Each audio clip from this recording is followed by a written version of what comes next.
Que le Seigneur vous bénisse. On peut s'asseoir.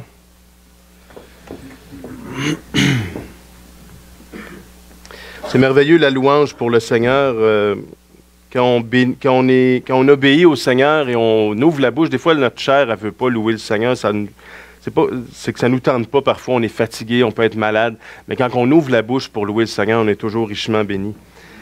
Il y a un jour où Josaphat, le bon roi Josaphat, a eu une grande armée, deux grandes armées. Il y a eu les Ammonites et les Moabites qui se sont présentés devant lui. Et Josaphat, dans sa frayeur, nous dit la parole de Dieu, se disposa à chercher l'Éternel et publia un jeûne pour tout Juda. Notre sœur a parlé du jeûne tantôt. Il y a une grande puissance dans la prière, dans le jeûne. Et le Seigneur bénit. Et qu'est-ce que Josaphat a dit? Josaphat a dit, « Nous sommes sans force devant cette multitude nombreuse qui s'avance contre nous. Nous ne savons que faire, mais nos yeux sont sur toi. » Amen. Et tout Juda s'est tenu devant le Seigneur l'Éternel et il y a le Saint-Esprit qui a saisi un homme. Et l'homme a prophétisé, Jacaziel, et a dit, « Ne craignez point et ne vous effrayez point devant cette multitude nombreuse, car ce ne sera pas vous qui combattez, ce sera Dieu. » Et David a dit à Goliath l'impie, avant de le tuer par la force du Seigneur, la victoire appartient à l'Éternel. Amen.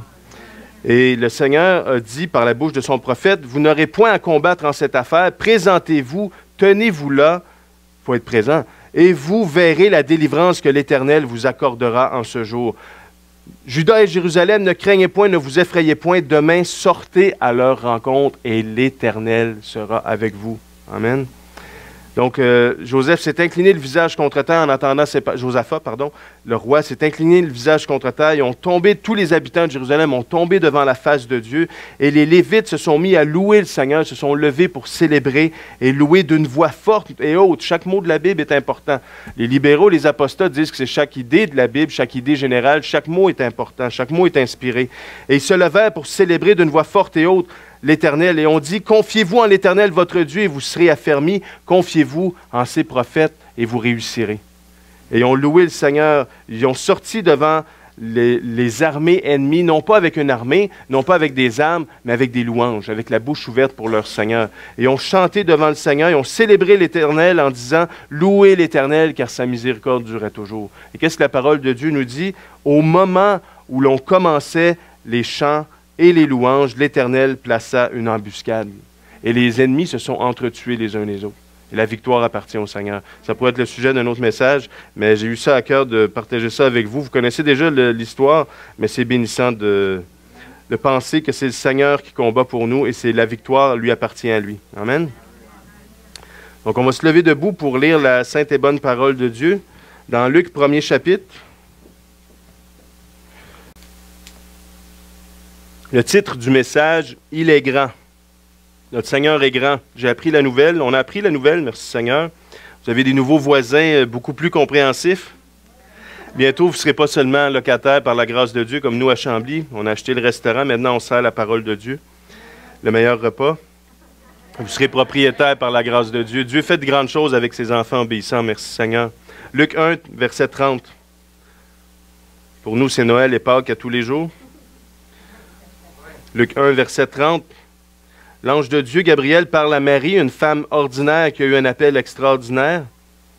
L'ange lui dit, « Ne crains point, Marie, car tu as trouvé grâce devant Dieu. Et voici, tu deviendras enceinte, et tu enfanteras un fils, et tu lui donneras le nom de Jésus.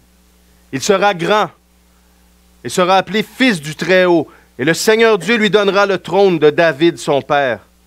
Il régnera sur la maison de Jacob éternellement, et son règne n'aura point de fin. » Prions le Seigneur.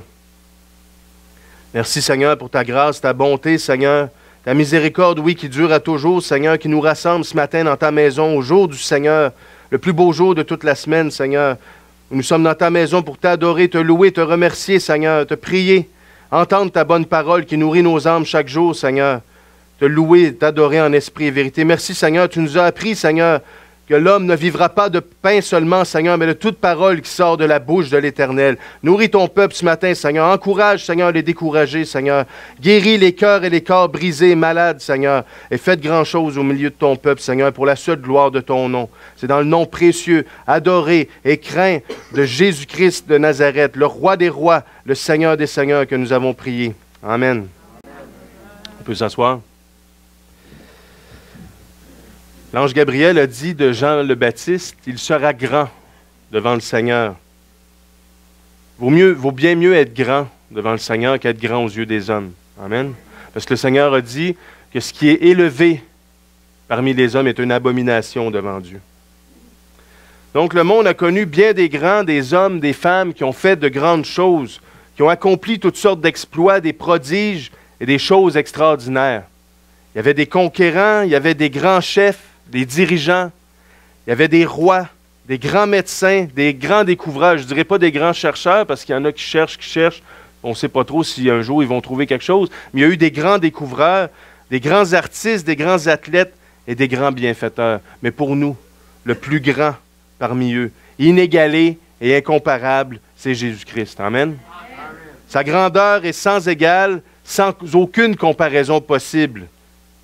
Il est admirable, il est distingué. Jésus est éminent, il est extraordinaire, il est élevé, il est exalté, il est noble, il est puissant, il est majestueux, il est supérieur, il est suprême, il est sublime, il est unique. Amen. Il est Dieu manifesté en chair. Il ne peut être dépassé par rien ni par personne. Et si ce matin, nous ne faisons qu'effleurer le bord de sa grandeur, nous serons nécessairement richement bénis. Amen. Même si notre langage humain est bien pauvre et bien limité pour parler de celui qui dépasse toute pensée, toute compréhension et toute parole, toute intelligence. Il y a plusieurs cantiques qui nous parlent de la grandeur de Dieu. On aime ça les chanter pour louer le Seigneur. Il est grand, l'agneau mort pour vous et pour moi. Le Seigneur est grand. Tu es grand, Seigneur. Magnifique, digne de louange, tu es grand, Seigneur. Combien Dieu est grand. Chantons-le combien Dieu est grand. Un autre, grand et puissant est le Seigneur notre Dieu. Grand et puissant il est. Grand est notre Dieu, grand est notre roi, grand est le Seigneur, le maître de l'univers. Son nom est si grand, plus grand que tout autre nom. Amen. Des fois, on chante, on les connaît par cœur, puis on chante, on le fait quasiment automatiquement, mais c'est bon, des fois, c'est bon d'ouvrir notre cahier de cantiques et de lire.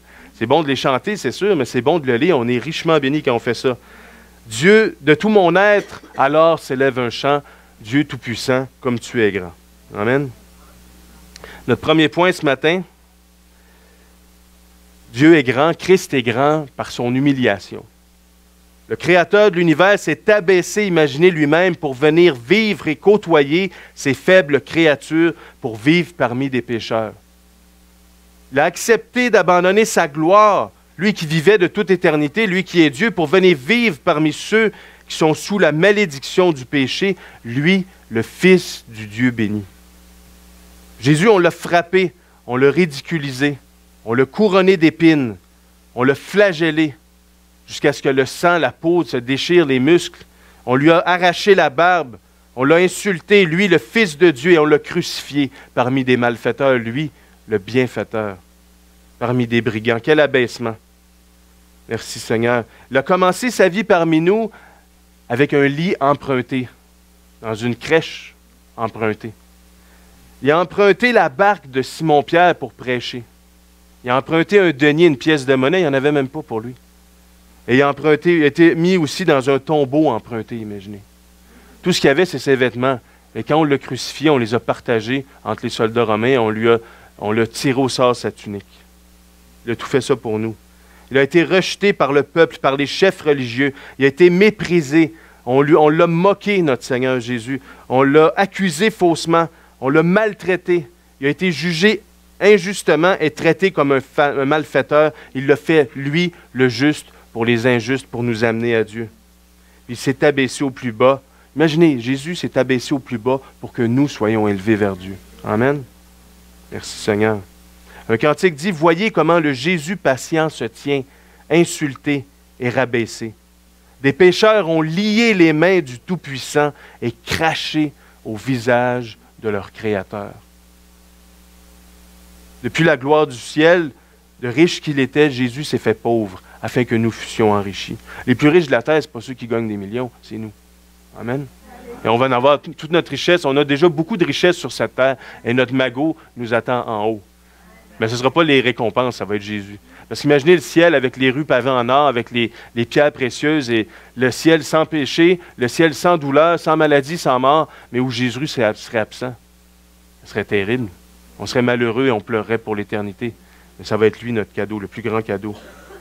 Des exemples d'humiliation, David, qui était le roi promis au trône, a dû s'enfuir pour éviter d'être tué par son ennemi Saül, le roi. Et aussi a dû s'enfuir une autre fois devant son fils rebelle Absalom, qui voulait régner à sa place. Est-ce qu'il y a quelqu'un qui a pris ta place?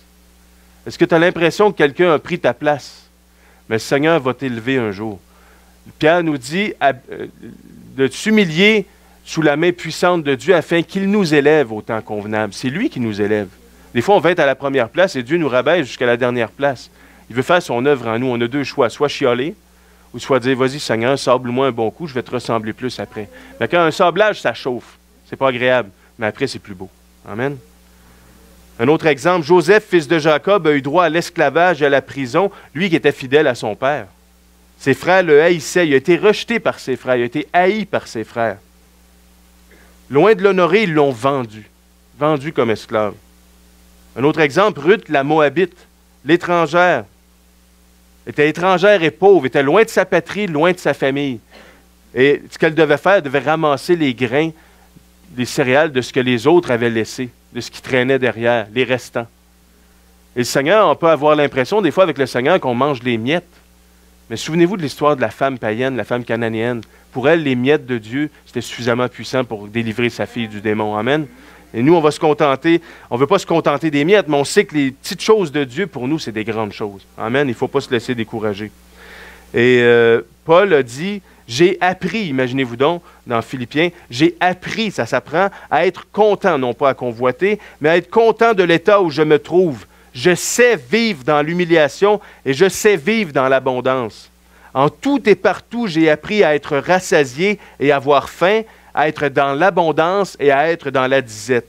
Je puis tout par Christ qui me fortifie. Amen. Mais l'histoire ne se termine pas là, et pour nous non plus, merci Seigneur. David, malgré ses épreuves, est monté au trône tel que promis par Dieu. Dieu l'avait promis et Dieu est fidèle et il accomplit ses promesses. Et il a été le roi d'Israël. Joseph a été élevé par Dieu comme deuxième chef de l'Égypte après Pharaon. Et pas seulement ses frères, mais beaucoup de gens sont venus se prosterner devant lui, qui étaient auparavant ses ennemis. La pauvre Ruth est devenue non pas une étrangère qu'elle était, elle est devenue partie intégrante du peuple de Dieu et elle a été dans la lignée, dans la généalogie, imaginez donc, du Christ Jésus, du Messie promis. Et le riche Boaz l'a prise pour épouse. Et un jour, ton riche Boaz va venir te prendre, toi l'épouse, et il va t'amener pour le grand mariage. Et d'étrangère dans le monde et de voyageur dans le monde, tu vas devenir l'épouse de Christ une fois pour toutes. Amen. Merci Seigneur. Imaginez si les fiançailles sont merveilleuses, comment va être le mariage. Paul, après bien des tribulations, est entré dans la gloire du ciel après sa mort, et il recevra tous les honneurs du serviteur fidèle. Donc, prenons courage, mon frère, ma sœur. Les balayures du monde seront élevées dans la gloire du ciel. Amen. Et il n'y aura plus de descente, il ne va seulement qu'y avoir de la gloire. Et plus, imaginez, plus l'humiliation est grande, c'est la même chose pour notre Seigneur Jésus, plus l'abaissement, l'humiliation est grande, et plus l'élévation sera grande aussi. Amen. Donc, la gloire s'en vient, notre époux s'en vient, notre mariage s'en vient, et le Seigneur va venir nous chercher un jour pour nous amener avec lui. Donc, soyons humbles comme Jésus l'a été pour servir les autres et en amener plusieurs à Dieu. On va tourner ensemble dans Philippiens, chapitre 2. Philippiens, chapitre 2.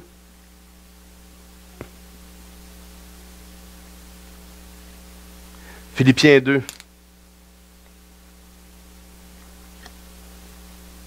Au verset 3. L'apôtre Paul nous parle, inspiré du Saint-Esprit de Dieu.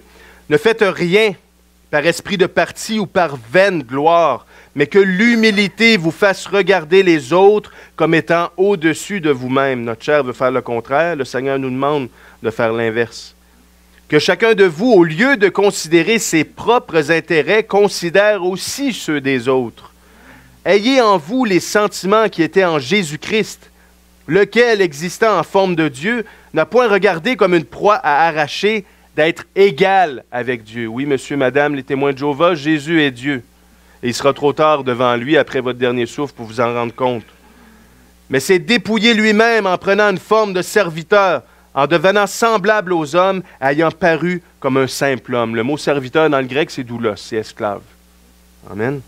Il s'est humilié lui-même, se rendant obéissant jusqu'à la mort, même jusqu'à la mort de la croix.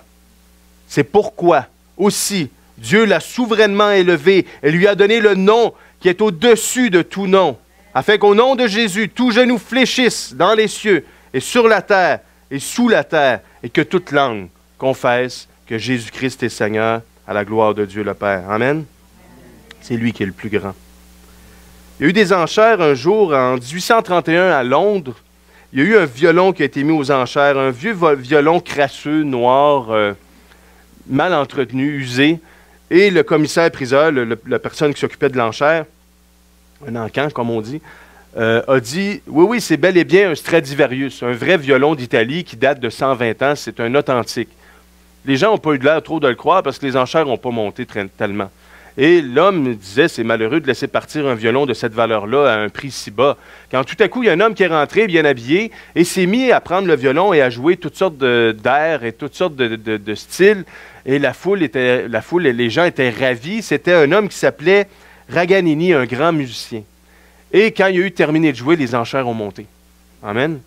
Et avec des instruments qui, aux yeux du monde, semblent vieux, noirs, crasseux, pas bons, presque bons à rien, le divin artiste, lui, peut faire de très grandes choses.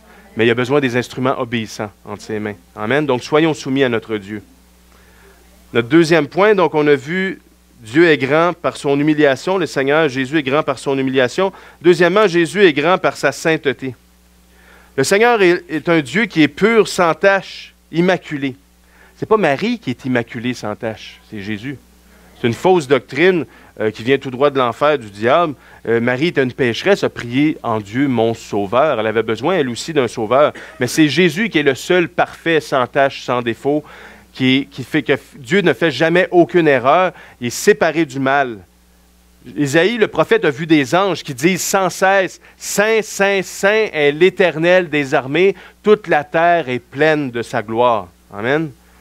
Il y a l'apôtre Jean à Patmos qui était prisonnier et qui a vu les anges de Dieu. Il a vu 4 êtres vivants devant le trône qui était dans le ciel. Et sur ce trône, nous dit Jean, quelqu'un était assis. Nous, on sait c'est qui était assis là. Ce n'est pas Allah, qui est un faux Dieu, qui est un démon, un Dieu de la lune. Ce n'est pas non plus Mohamed qui est en enfer, c'est Jésus. Amen. Sur ce trône, quelqu'un était assis. Et les 4 êtres ne cessent de dire jour et nuit, imaginez, Saint, Saint, Saint est le Seigneur Dieu, le Tout-Puissant, qui était, qui est et qui vient. Notre Dieu est 3 fois saint. 3 fois saint. Père, Fils et Saint-Esprit. Habakkuk a dit, tes yeux sont trop purs pour voir le mal, et tu ne peux pas regarder l'iniquité. Nous, on ne peut pas aller au ciel avec notre péché dans la présence de Dieu, avec notre souillure, avec notre saleté, en présence du Dieu 3 fois saint. Mais la Bible nous dit que le sang de Jésus-Christ, son Fils, nous purifie de tout péché. Le diable te dit non, pas ce péché-là. Dieu dit oui, ce péché-là aussi. Si tu viens à Dieu dans la repentance, tu te détournes et t'abandonnes ton péché, le Seigneur, par son sang, va te laver de tout péché. Amen. La religion garde des péchés pour pouvoir faire la bargain, la business de la religion, mais Dieu lave tout. Jésus lave plus blanc. Amen. Dieu est saint dans son caractère. Anne, la mère de Samuel, le prophète, a dit « Nul n'est saint comme l'Éternel. Il n'y a point de Dieu, il n'y a point d'autre Dieu que toi. Il n'y a point de rocher que notre Dieu. » Est-ce que ta vie est bâtie sur le roc, le seul vrai rocher, non pas sur le sable du monde? Sous l'ordre du Seigneur, Josué et Moïse ont dû enlever leurs souliers en présence de l'ange de l'Éternel. Qui est l'ange de l'Éternel? Jésus-Christ avant sa venue sur la terre à Bethléem. Josué près de la ville de Jéricho et Moïse au buisson ardent. Jésus était là devant eux. Dieu est saint dans ses paroles. Jérémie a dit, « Mon cœur est brisé au-dedans de moi, tous mes os tremblent. » À cause de l'Éternel et à cause de ses paroles saintes. Est-ce qu'il y a un autre livre sur la terre que ce livre-là ici, qui est saint? Il n'y en a pas un autre. Il y en a qui disent que oui, mais nous on sait que non. C'est le seul livre qui est vrai sur toute la terre d'une couverture à l'autre. À nous de le croire et de le prendre au complet. Amen. Dieu est saint dans son nom. Ésaïe 57 nous dit « Car ainsi parle le Très-Haut, dont la demeure est éternelle et le nom saint. J'habite dans les lieux élevés et dans la sainteté. Mais, les mais de la Bible comme ça sont merveilleux. Mais, je suis avec l'homme contrit et humilié, afin de ranimer les esprits humiliés et de ranimer les cœurs contrits. » Merci Seigneur. Dieu est proche de nous. Il est très élevé, mais il est proche de celui ou celle qui a un cœur repentant, qui a un cœur attristé par son péché, qui veut se détourner du mal et qui veut se tourner vers Dieu. Amen. Il est saint, il est juste et il est amour. Jésus, notre avocat qui est à notre droite quand on appartient au Seigneur, c'est notre médiateur qui fait le lien entre Dieu et nous, et c'est notre grand prêtre. Il nous donne accès auprès du Père par son sang versé pour la purification de nos péchés. Alléluia. Amen. Hébreu nous dit, dans Hébreu 7, « Il nous convenait, en effet, d'avoir un grand prêtre, un souverain sacrificateur comme lui, saint, innocent, sans tache, séparé des pécheurs et plus élevé que les cieux. » Amen. Jésus-Christ est le Dieu 3 fois saint, le Dieu très haut. Il y a plusieurs personnes qui ont vu l'ange de l'Éternel, qui ont vu la gloire de Dieu, qui ont vu la sainteté de Dieu. Gédéon, un des juges, l'ayant vu, l'ange de l'Éternel a dit « Malheur à moi, Seigneur éternel, car j'ai vu l'ange de l'Éternel face à face. » Il pensait mourir. Et Manoach, le père de Samson, a dit à sa femme, après avoir vu encore l'ange de l'Éternel, qui est Jésus-Christ, « Nous allons mourir, car nous avons vu Dieu. » Et Ésaïe, qui a vu le Seigneur assis sur un trône, chaque mot est important, très élevé, s'est écrié « Malheur à moi, je suis perdu, car je suis un homme aux lèvres impures, et j'habite au milieu d'un peuple qui ont les lèvres impures, et mes yeux ont vu le roi, l'Éternel des armées. » Qu'est-ce que le Seigneur a fait? Lui a vu le Seigneur, Ésaïe. Il a confessé son péché. Pourquoi? Parce qu'il a vu la sainteté et la grandeur de Dieu. Ça l'a amené à confesser, à reconnaître son péché, à le confesser. Et Dieu a ôté son iniquité, enlevé son péché. Et ensuite, il a pu être utilisé grandement pour le Seigneur. Le Seigneur a dit, qui enverrai-je et qui parlera pour nous? Et Ésaïe, après cet épisode de purification et de confession, a dit, me voici, envoie-moi. C'est ce que le Seigneur veut faire avec nous. Amen. D'abord, on doit avoir une juste vision de sa grandeur et de sa sainteté. Ézéchiel, le prophète, à la vue du Seigneur, il a vu une figure d'homme au-dessus d'un trône et tombé sur sa face devant la gloire de l'Éternel. Ô vous les Juifs, qui est cette figure d'homme au-dessus du trône de Dieu? C'est qui? Nous, on sait c'est qui. C'est Jésus. Dans le Proverbe 30, Agur dit, qui a créé les cieux et la terre? Quel est le nom de son Fils? Quel est le nom de son Fils? Comment un Juif peut comprendre ce verset-là? Il y a plein de versets que les Juifs dans les synagogues ne lisent pas. Et les gens de la religion les tient dans l'ignorance. Nous, on le connaît son nom. L'ange de Dieu a dit à Manoach, « Pourquoi veux-tu connaître mon nom? Il est merveilleux. » Et nous, on le connaît son nom. C'est Jésus-Christ. Le prophète Daniel a vu le Seigneur, a entendu le son de ses paroles, et il tomba la face contre terre, frappé d'étourdissement. Il y a Simon Pierre, à la vue de la pêche miraculeuse dans Luc chapitre 5, qui a dit au Seigneur, qui a tombé aux genoux de Jésus, nous dit la parole de Dieu, et qui a dit, « Seigneur, éloigne-toi de moi, car je suis un homme pécheur. » Il y a des gens qui ont des visions de Dieu et qui parlent à Jésus comme si c'était leur chum dans leur vision. Jamais de la vie. À cause de nos péchés, on aurait le goût de rentrer en dessous du prélat. Amen. Eux racontent ça comme si c'était leur chum. Jésus, c'est pas notre chum. Oui, c'est l'ami des pécheurs, mais c'est pas notre chum. C'est le Dieu 3 fois saint. Il est Dieu. Jean à Patmos, encore, l'ayant vu, est tombé à ses pieds comme mort devant la sainteté de Jésus. Jésus est séparé des pécheurs, mais merci Seigneur Dieu, il est en même temps l'ami des pécheurs. Imaginez ce que les pharisiens, les chefs religieux condamnaient Jésus qui était l'ami des pécheurs. Es-tu glorieusement béni que Jésus soit l'ami des pécheurs? Amen. Sinon on serait fini. On ne pourrait pas être là ce matin. Ça fait grogner les gens religieux, mais nous on est bénis de cela. Nous, on doit être aussi, nous aussi, séparés des pécheurs, comme Jésus, mais pas isolés. Satan veut nous isoler des pécheurs. Satan veut nous isoler des pécheurs, mais Dieu veut qu'on soit avec les pécheurs, pas pour faire leurs péchés. Souvenez-vous de Jésus avec Lévi, Matthieu. Matthieu a donné un grand festin pour Jésus. Et Jésus était présent. Jésus a répondu à l'invitation. Et les pharisiens se sont mis à chialer. Ah, pourquoi votre maître il mange avec les pécheurs, les gens de mauvaise vie? Nous, on doit faire la même chose. On doit être séparés des pécheurs, mais non pas isolés des pécheurs. Amen. Puis, pour les amener au Seigneur, Dieu a dit, « Soyez saints, car je suis saint. » Et Pierre de dire, soyez saints dans toute votre conduite. C'est ce que le Seigneur nous appelle à faire, à être pur, à être propre, à être séparé du mal, à être séparé du péché. Et ce que Paul dit, ce que Dieu veut, des fois on se demande c'est quoi la volonté de Dieu, c'est comme si c'était quelque chose qui flottait dans les airs un peu au-dessus de nous, puis on ne sait pas trop c'est quoi.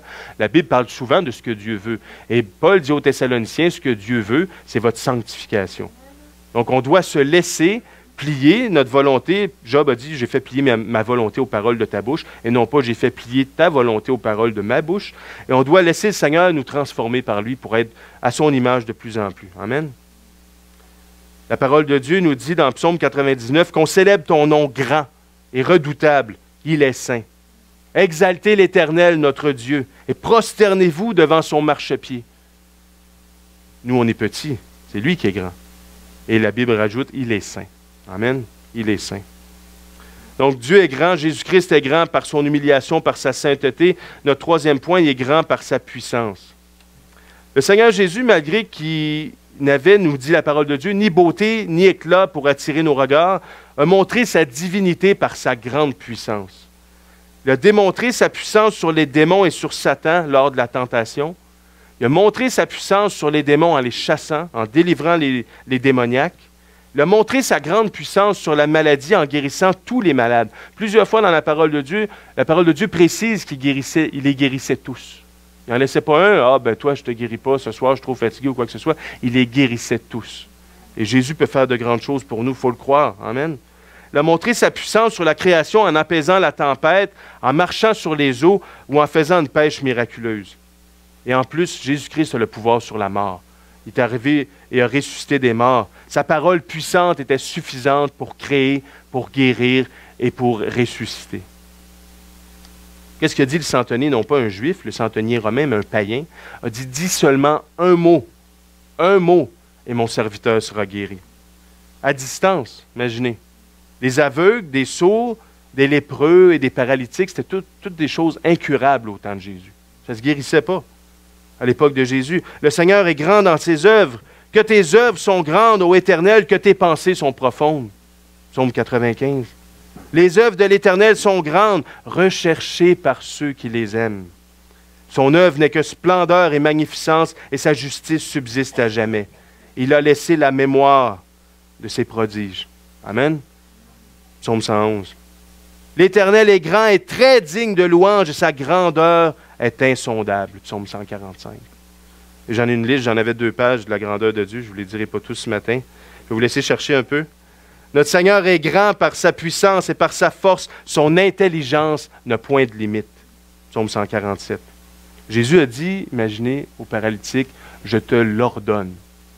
Prends ton lit, lève-toi, prends ton lit et va dans ta maison. » Qu'est-ce que le paralytique peut faire d'autre quand son Créateur ordonne? Lève-toi, prends ton lit et va dans ta maison. Qu'est-ce qui peut se passer d'autre que la volonté de notre Créateur, de notre Seigneur Jésus?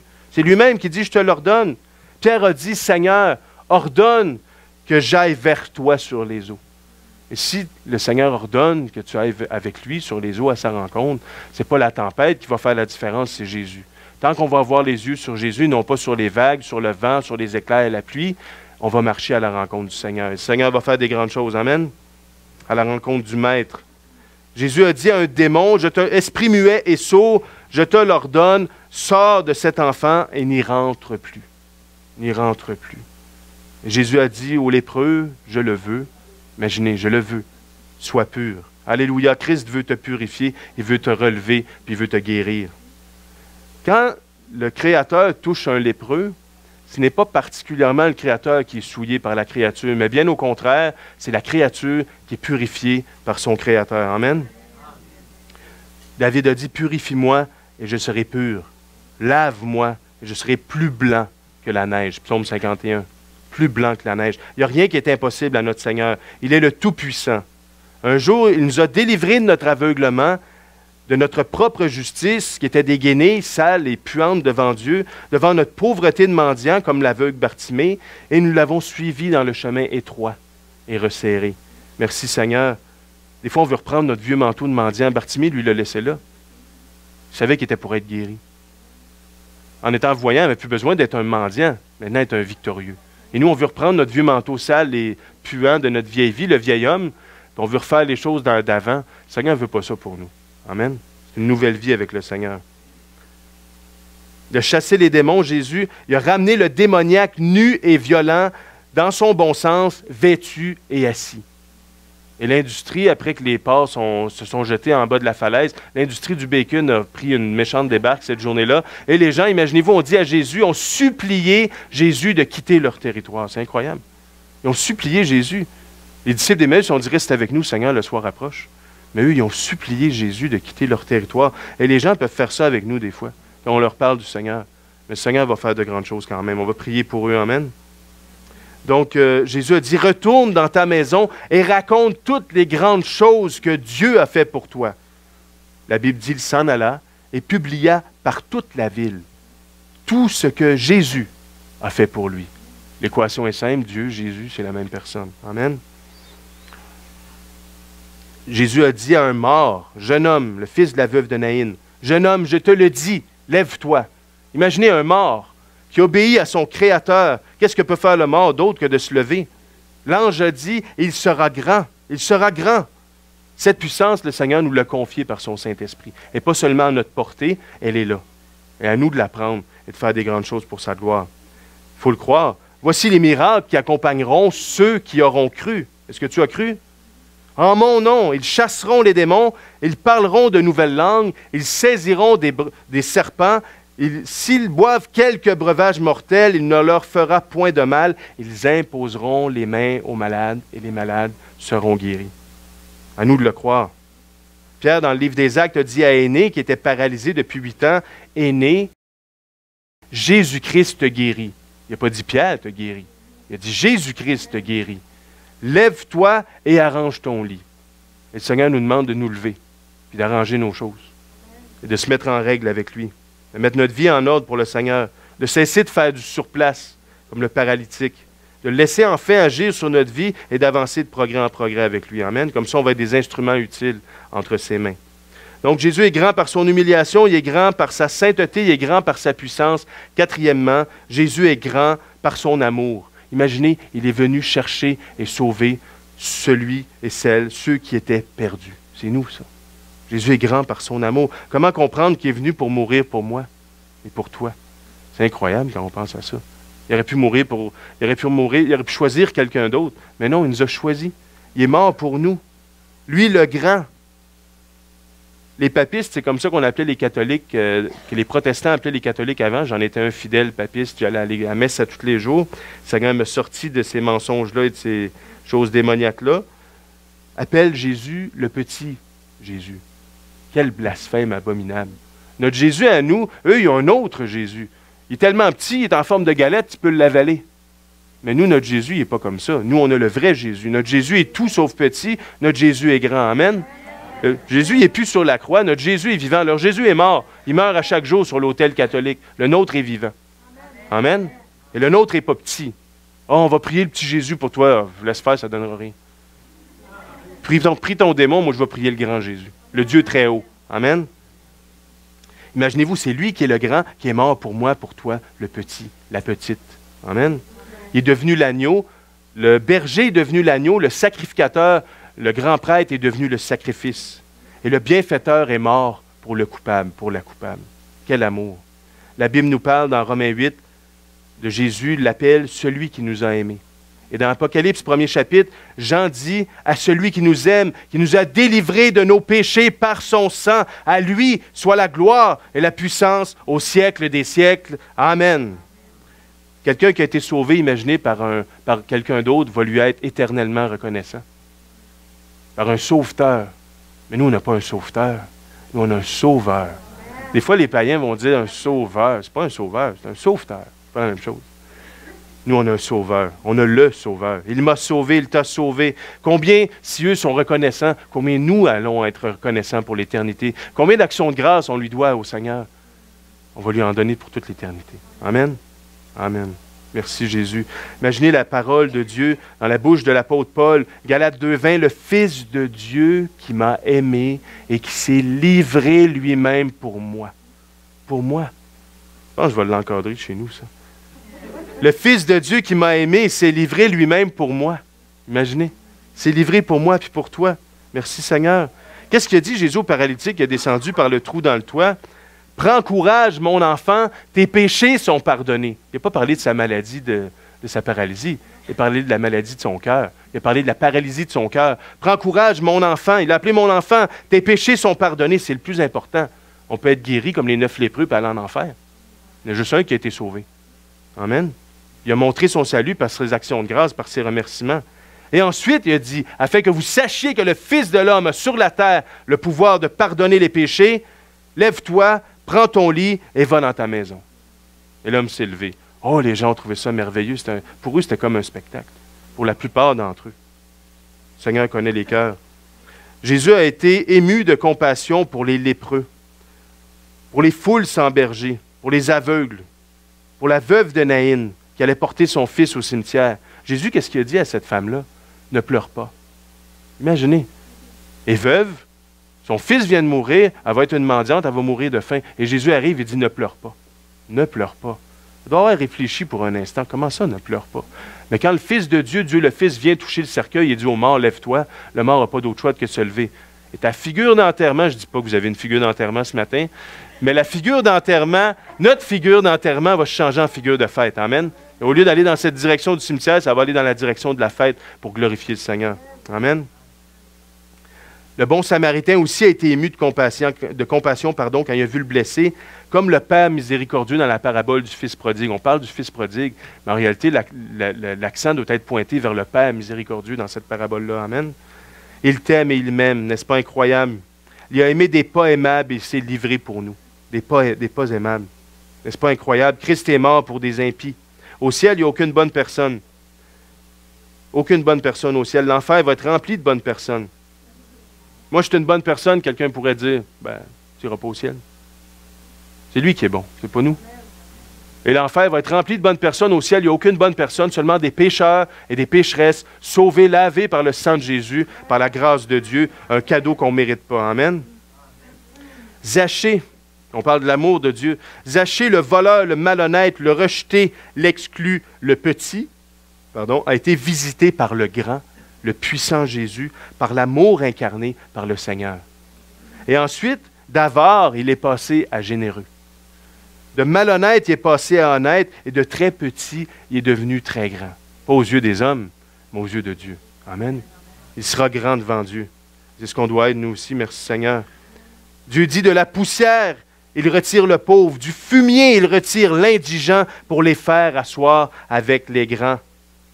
1 Samuel 2, c'est Anne qui dit ça.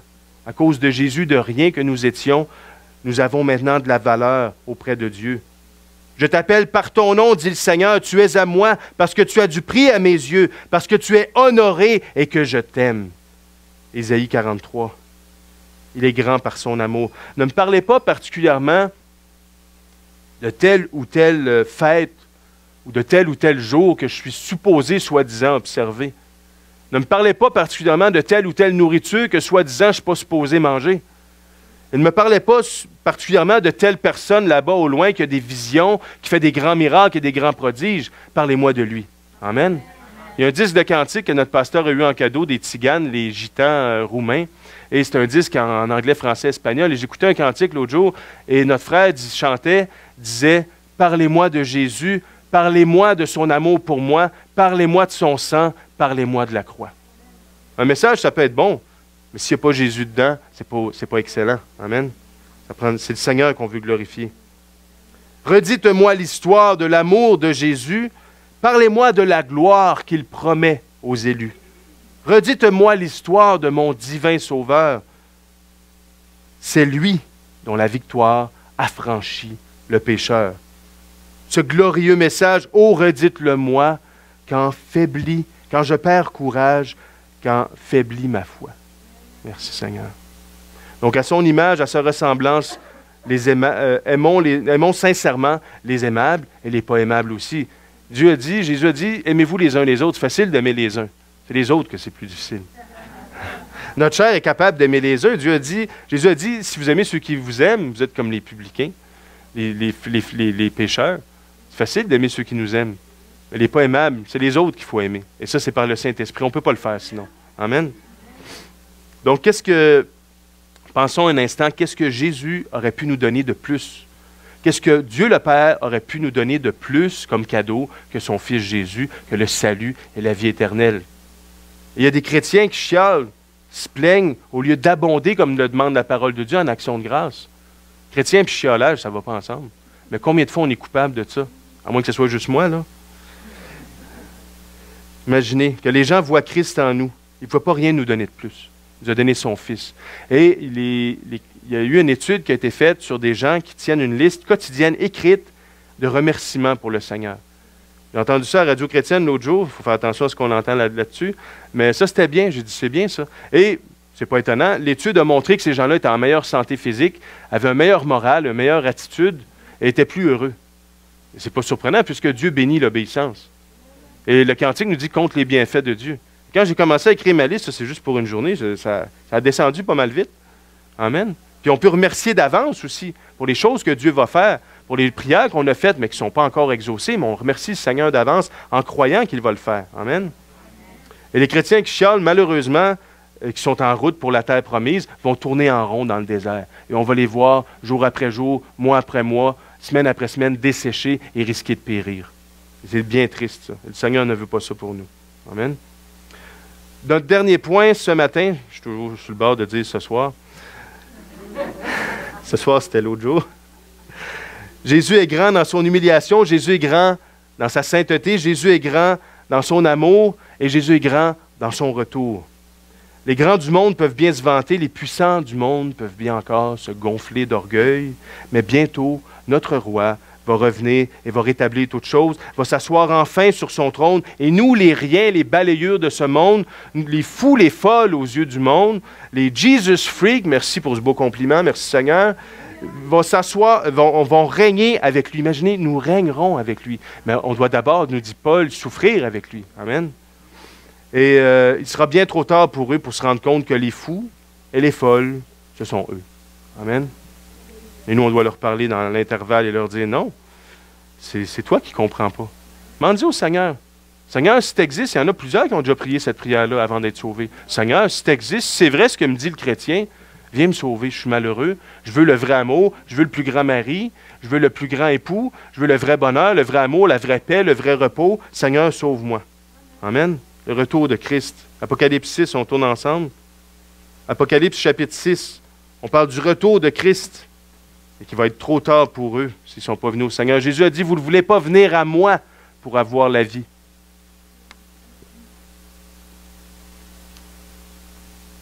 C'est à Jésus qu'il faut venir. Jésus a dit, je suis la porte. La porte. Il n'y a pas aucune autre porte. Il n'y a pas aucun autre chemin.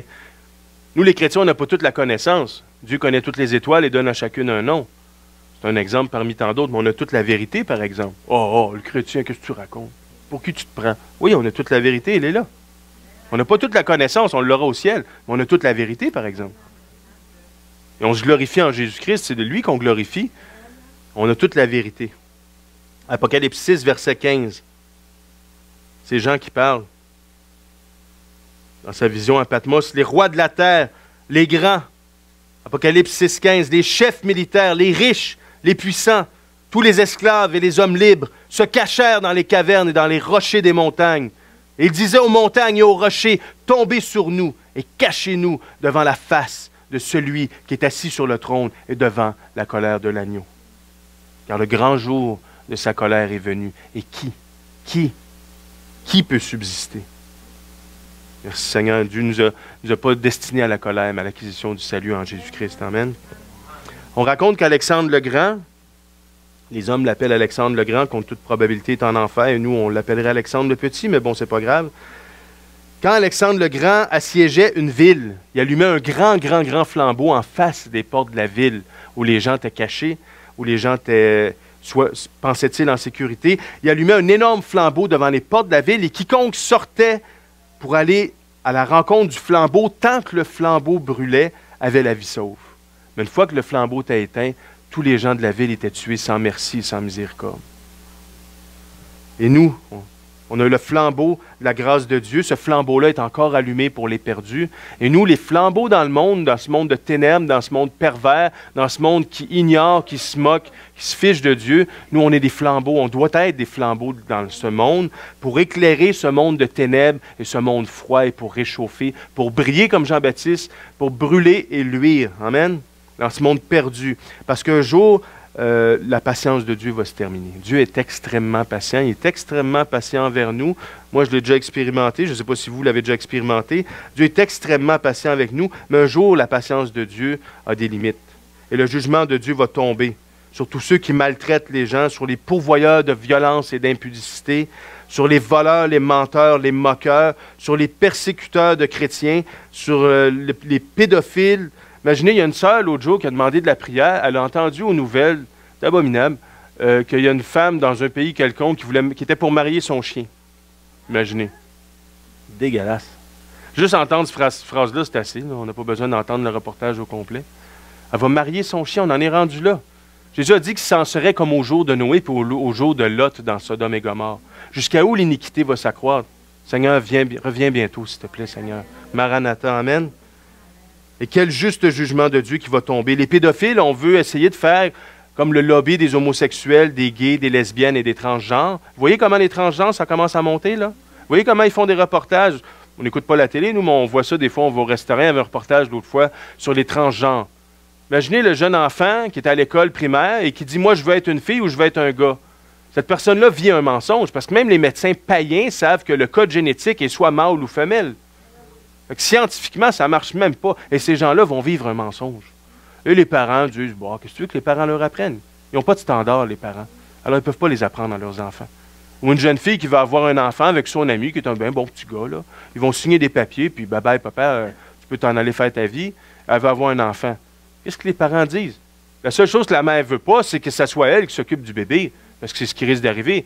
Mais ce n'est pas la moralité qui la dérange, la mère. C'est d'être pris pour s'occuper du bébé.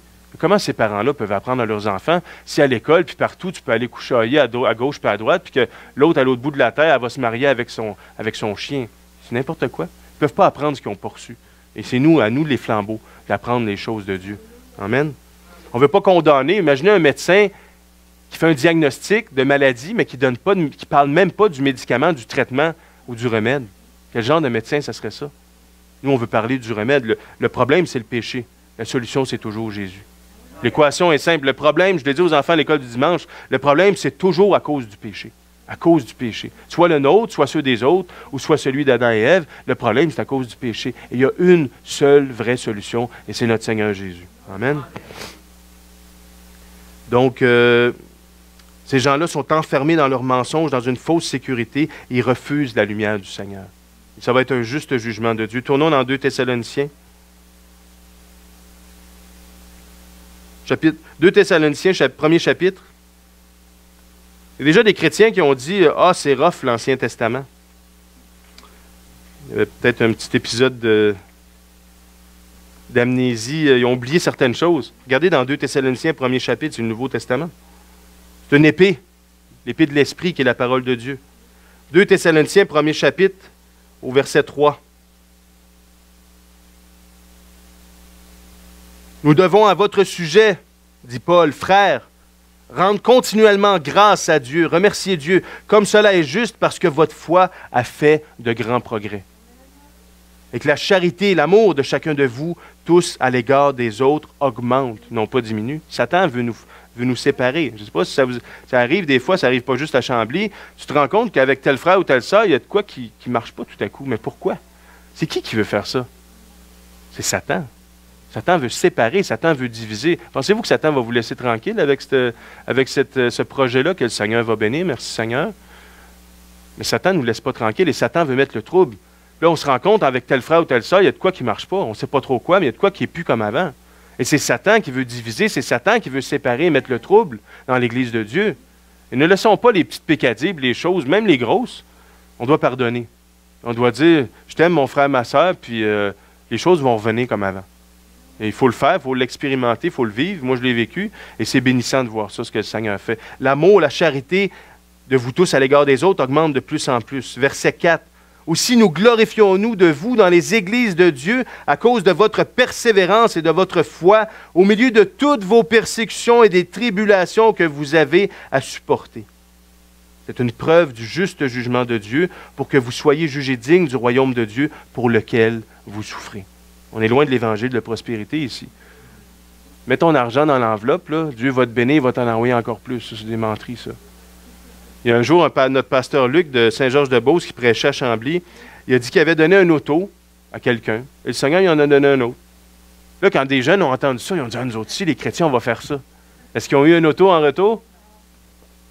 Non, Dieu connaît les motifs des cœurs. Amen. Verset 6, « Car il est de la justice de Dieu de rendre l'affliction à ceux qui vous affligent et de vous donner à vous, qui êtes affligés, du repos avec nous. Lorsque le Seigneur Jésus apparaîtra du ciel avec les anges de sa puissance, au milieu d'une flamme de feu, pour punir ceux qui ne connaissent pas Dieu. » Ça, c'est les païens impies. Et, il y a un « et », ceux qui n'obéissent pas. Ça, c'est les faux chrétiens. Ils ne peuvent pas obéir, ils n'ont pas le Saint-Esprit. Ils vont à l'église, lisent leur Bible, les bras dans les airs, chantent des cantiques, il n'y a rien qui change. Il n'y a rien qui peut changer parce qu'ils n'ont pas le Seigneur. Ou ils sont extrêmement désobéissants. Ceux qui n'obéissent pas à l'Évangile de notre Seigneur Jésus-Christ. Et ces gens-là, les faux chrétiens, vont à la même place que les païens, mais ils vont être jugés plus sévèrement. Amen. Dans Matthieu 7, pourquoi dites-vous Seigneur, Seigneur, ne faites-vous pas ce que je dis? Dans Luc 6, pardon. Dans Matthieu 7, le Seigneur dit, vous dites Seigneur, Seigneur. Ce n'est pas tous ceux qui disent, c'est ceux qui font la volonté. Il y a ceux qui disent et il y a ceux qui font. Dire je suis chrétien, ça ne veut rien dire.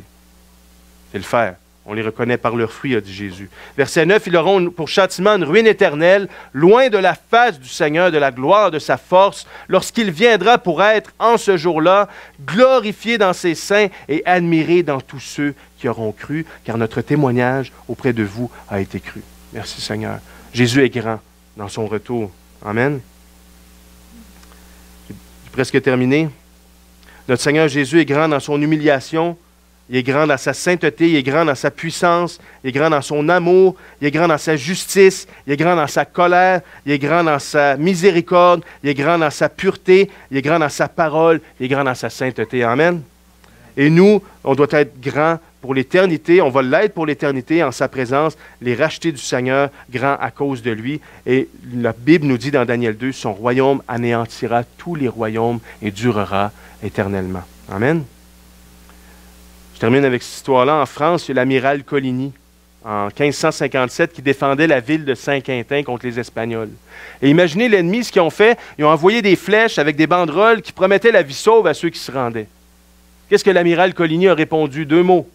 Habemus regem. Nous avons un roi. Nous avons un roi. Satan et la chair et le monde veulent te faire croire, et tu vas presque arriver à y croire, que ce combat-là, cette bataille-là, tu vas la perdre. C'est pas grave, plus tard, tu vas en gagner d'autres avec Jésus, mais celui-là, tu peux laisser tomber pour cette fois-ci. Non. Non, nous ne laisserons pas tomber. Amen. Je n'abandonnerai pas, je ne me rendrai pas, car tu es mon Dieu et mon roi. Notre chair veut laisser tomber. Le monde nous veut le défait perdant. Satan nous veut les bras baissés, qui capitulent, qui acceptent la défaite. Mais non, non, non, nous avons un roi, Habemus regem, et nous lui serons fidèles jusqu'à la mort, jusqu'à la fin. Amen. Prions le Seigneur.